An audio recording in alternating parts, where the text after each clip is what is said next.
Hi and welcome to Save with Crypto. My name is Save with Crypto, and today I just want to talk about Free Chippy Friday. Free Chippy Friday is something that happens on Friday, and it's to do with holding Chippy token.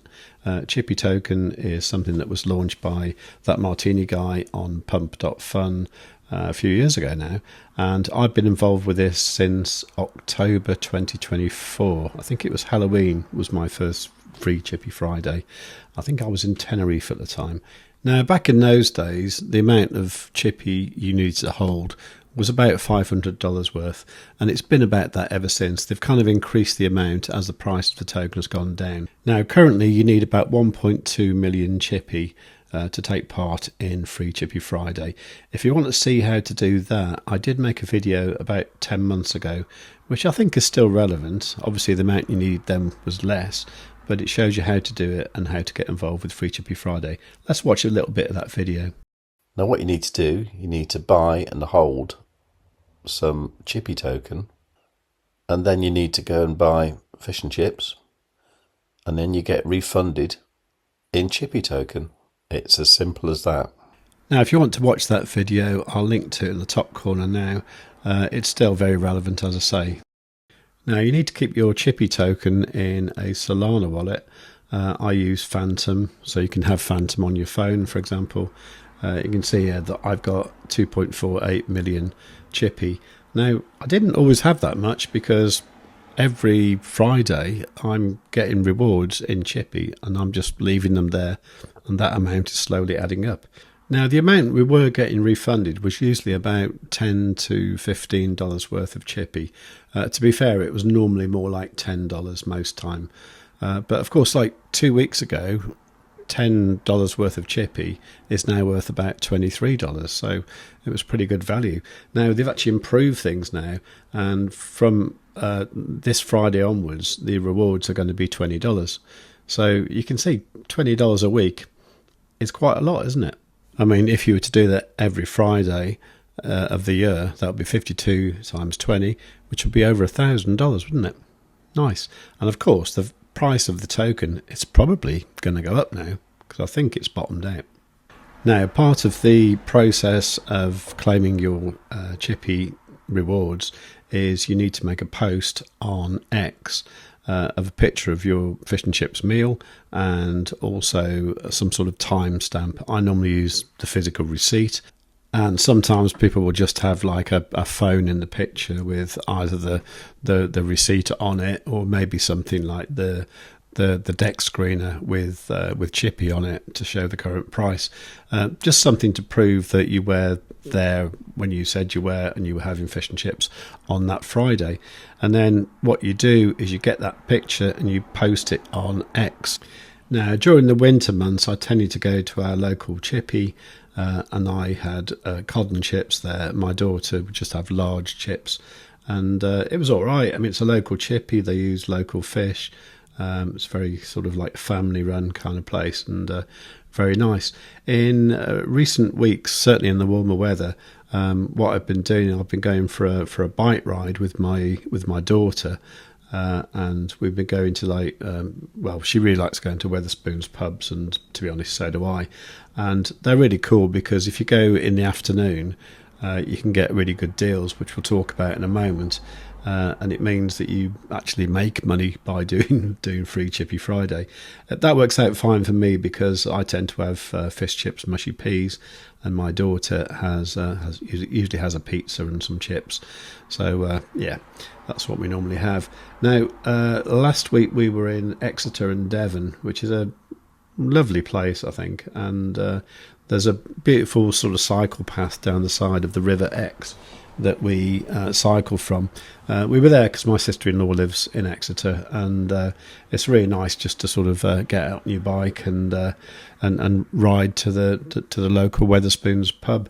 There's actually 4 in Exeter, and I think that's probably because Tim Martin, the boss of Wetherspoons, I think he lives in Exeter, so that's probably why there's 4 Wetherspoons there, and one of them, called the Imperial, which is our favourite one, is just an exceptional building. So let's have a look how last Friday worked. Well, of course, what I normally do at lunchtime every weekday as I do a live stream. Quite often I do it with Maff, but he wasn't available on Friday, so I did one on my own. Then after that, me and my daughter got on our bikes. I went off down the side of the River X towards the Wetherspoons pub. So we were here down at the Quays area of the city. This is just by the Rockfish restaurant. I mean, we could have had a meal there, but it wouldn't have cost as cheap as it would do at Wetherspoons. Anyway, so you can cycle all down here. It's all the cycle path all the way. So this is the Quays area of Exeter. The main part of the city is a bit further up the hill where the cathedral is, which is also an incredibly beautiful part of the city as well. But the Quays area is really nice. Now what we did, we cycled along the riverbank going towards St David's Station. So if you were to arrive by train, you'd actually find that the first Wetherspoons pub you come across is actually the Imperial.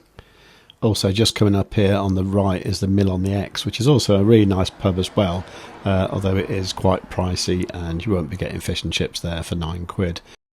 Anyway, this is the bit where you leave the river and you go up onto the road which goes towards St David's Station, which is a very important station in the whole of the Great Western Railway network, and it's the kind of place where people like Isambard, Kingdom Brunel would hang around and do stuff 150 years ago.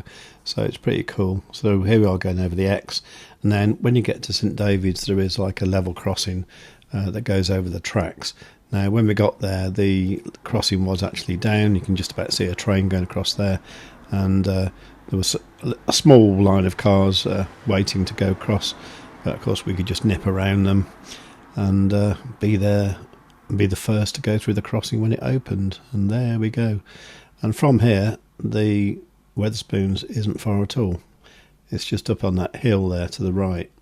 Now the main entrance to the pub is on the top road, if you like, but if you're walking or if you're on a bike, you can come in the bottom here and you go through the absolutely beautiful gardens of the pub, which is at that on the left there.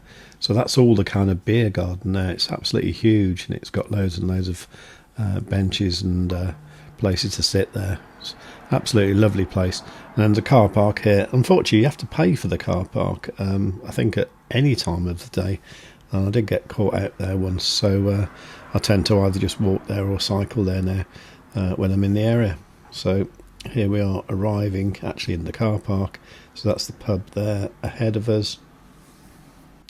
Now I will say, if you are going to eat here, I would probably suggest that you go for one of the tables that's under the shaded areas, because the problem here is seagulls. They are absolute bastards and they will swoop down and steal your fish, which is not good for you and it's not good for them either. Anyway, let's have a quick look around the garden. You can see it wasn't actually too busy in the garden at this point in time, but you can imagine at weekends and on a warm summer evening, it gets absolutely packed here, which is the only downfall really, the fact that it's so popular. It does get a little bit too busy sometimes. Now the pub is actually an old hotel that was converted into a pub, and the real feature is this kind of really ornate feature window at the end of it, which not only looks spectacular from the outside, it also looks rather spectacular from the inside. Although I must say, out of the whole pub, it is probably the noisiest part of the pub, because the sound kind of like just reverberates around this kind of like cast iron and glass structure. Now I did leave it a bit late getting there. It was actually just before 5 o'clock, so I quickly ordered this margherita pizza and apple and raspberry J2O, a pint of punk IPA, and fish chips and mushy peas. Now, on the receipt that I actually used for the X-Post, the time was actually 17:02, but apparently if you start taking the order beforehand, it's okay. So fish and chips with a soft drink is £12.69, but I had a pint of IPA, so that was £14.22. But I didn't pay that because it was Friday, so it was a weekday, and it was before 5 o'clock, or at least I started ordering before 5 o'clock, which means that was £10.07. If I'd have had a soft drink, it would have been £8.54. Pretty good value, I think. But do remember to get in there before 5 o'clock to get this afternoon deal, or at least start making your order before 5 o'clock, even if it is just 1 minute to 5.